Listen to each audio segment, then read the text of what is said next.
27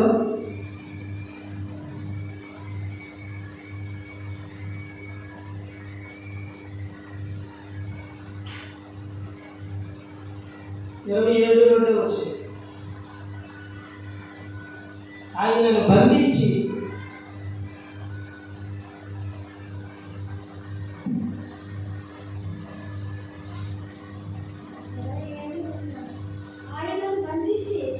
తీసుకుని పోయి అధిపతి అయిన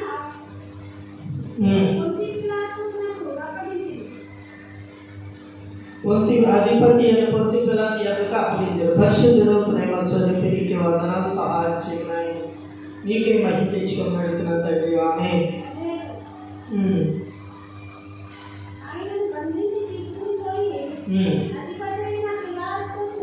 పొంతి పిలాతు అప్పగించి అప్పుడు ఆయన యోధా ఆయనకు శిక్ష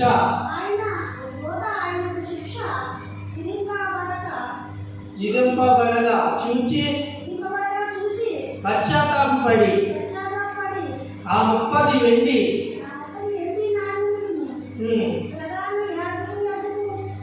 ప్రధాన యాజకుల యొద్దకు పెద్దల యొద్దకును మరలా తెచ్చిరి.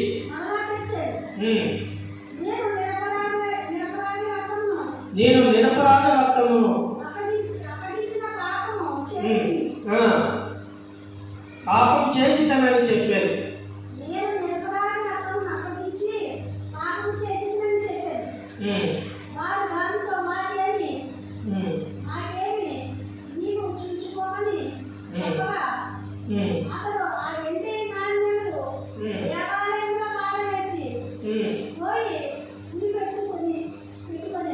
ఆమేన్.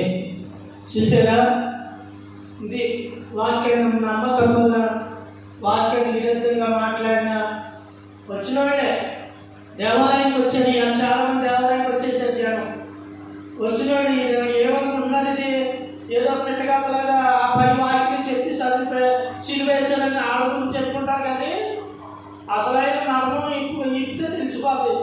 వచ్చి అన్ని చర్చలు ఇప్పుడు వచ్చి ఉన్నారు. వచ్చింది ఏమన్నా ఎన్ని సంవత్సరాలు చూసినా ఇలా సిలువేశారని ఏసు గురించే చెప్తారు.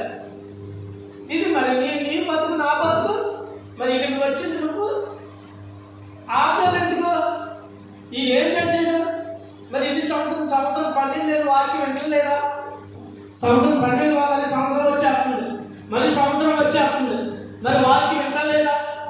మరి విని జాగ్రత్త. రోజుకి సంఘానికి ఏం జరుగుతుందో కూడా తెలియదు. ఎవరో గురించి కాదు, వచ్చినవాడు మనమే. చాలా జాగ్రత్తగా ఉండాలి. ఒక గంటకి ఏం జరుగుతుంది, నిమిషంకి ఏం జరుగుతుందో తెలియదు. ఏం చెప్పమంటారు కూడా తెలియదు. అలా ఉంది దేవుడు. ఇక్కడ ఈ యోధ గురించి పక్కన పెట్టాడు. ఆయన ఎంతో బతిమాలుకున్నాడు. మనల్ని పాపం చేశాను నేను, నిరపరాధ రక్తం నేను 30 అమ్మేశాను అని ఆయన ఎంతో చెప్పుకున్నాడు. అది ఆడ చెప్పుకున్నాం. మనం ఇప్పుడు అంత కాదు. ఆయన బ్రహ్మాండం ఏదో ఆయన ముగించి వెళ్ళిపోయాడు. మళ్ళీ నిరపరాధ రక్తం మాకేంటి, మీ నువ్వే చూసుకోమన్నారు. ఆడకేం సంబంధం? ఆడకేం సంబంధం? ఇదేంటి మాట? ఆడ ఏమన్నారు? మాకేం సంబంధం, నువ్వే చూసుకో. మరి 18 సంవత్సరాల కింద మసలుతో నువ్వేంటి? ముసొట్లు ఎవరున్నారా? తెలియని వాళ్ళు ఉన్నారు. తెలియని వాళ్ళు పోయి జనం ముసొట్లకి ఆట ఉంది. వాళ్ళు వచ్చి మాకేంటి సంబంధం? చూడండి, మాకు ఊపుతారు. మాకేంటి సంబంధం?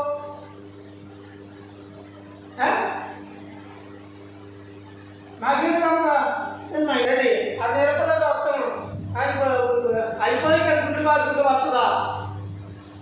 ముందు నీ కుటుంబం అంతా అయిపోయి ముందు అన్నీ బాగున్నప్పుడు జాగ్రత్త పడాలి. నీ వార్తలో ఎదగాలి. నీ కుటుంబం ఈ వార్తలో ఎదగాలి. అంతా అయిపోయాక జరిగిపోయి ఏడు సుఖం. జరిగిపోయి ఏముండదు. జరగకముందు చూసుకోవాలి. అలాగే దేవుడు ఇక్కడ ఏమన్నాడంటే, ఇక్కడ మీరే చూసుకుని నాకేమో నువ్వే చూసుకోవాలన్నాడు. హల్లెలూయా, హల్లెలూయా. ఎవరు చూసుకోవాలి? అక్కడ మంటలోకి వాళ్ళు ఏంటిది ఇది అట్టిగా ఈ లోపడ్డాడు కాబట్టి వాళ్ళు లోపడ్డారు. అయితే నేను డబ్బు తీసుకుని మాకు అప్పచెప్తాను. ఎవరు అప్పచెప్తారా? చాలామంది మాటల ద్వారా దేవుడి ప్రవర్తన అప్పచెప్తారు. మాటల ద్వారా దేవుడు నమ్ముకుని సేవకుని అప్పచెప్తారు. ఈ మాట చెప్పుకోడు, ఈ మాట చెప్పని లోకం ప్రకారంగా అప్పచెప్పుకోళ్ళు ఉన్నారు. నిందలే మాట ద్వారా పైన మాట నేను లేరుకొని నిందలే లేరుకొని ఇంకానే ఒక బెడ్డ వేస్తారు. నువ్వు విడిపించాలి. ఎవరైనా పెట్టారు, ఎవరైనా మొత్తమైన విడిపించాలి. ఏ శత్రువు వచ్చిందనుకో ఎవరు విడిపించాలి? యేసుప్రభు విడిపించలేదు మరి ఇంకొక పెట్ట వేసారు. యేసుప్రభు మీద ఇంకొక పెట్ట ఎత్తనే ఉన్నారు. మరి ఎవరు ఆగారా? ఆగలేదు. ఇప్పుడు కూడా అంతే. నువ్వు ఏదైనా చిన్న గోడకి నువ్వు చూడు, మరి నువ్వు బెట్ట వేయకుండా ఉండు. ఒక ఎత్తి మీద ఎత్తి దేవుడి మీద వేసినట్టే, దేవుడికి చీలి వేసినట్టే. హల్లెలూయా. ఎలా చెప్తామని ఇది ఒక బెట్ట ఎత్తి దేవుడి మీద చీలి వేసినట్టే, చీలి వేసినట్టే ఒక ఎత్తిన అన్నప్పుడు. అలాగే